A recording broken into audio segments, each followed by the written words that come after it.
Alright, if you ever been to an elementary school before, then you would know the joys of recess. It'd be a nice day outside, you get to exhaust all the energy that you accumulated during the school day.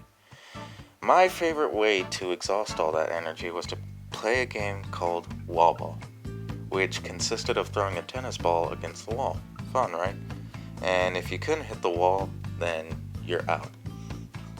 Sometimes we would have the people who are out stand against the wall, and then they had to look at someone like my friend Peter, who was one of the hard throwers.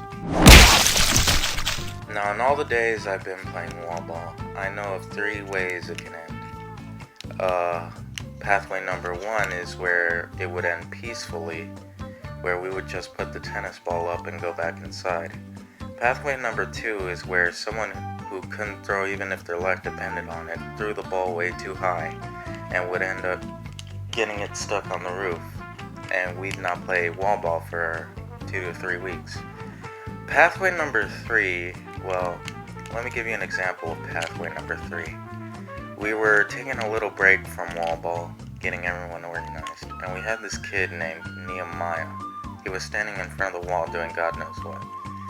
And then the kid who had the tennis ball was a kid named Johnny.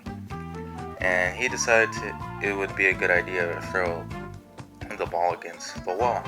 And some of you may be thinking, did he hit Nehemiah? And I would say yes and no. When he threw the ball, it did hit the wall, but it bounced off and hit Nehemiah square in the face. He turned around and instantly knew. He was all angry. He was all puffed up like Jerry in that one episode of Tom and Jerry. And he started walking angrily towards him. It took two people to hold him back.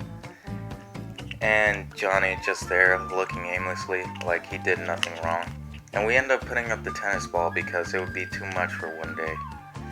And those are the ways wall ball ended. Fun, right? The end.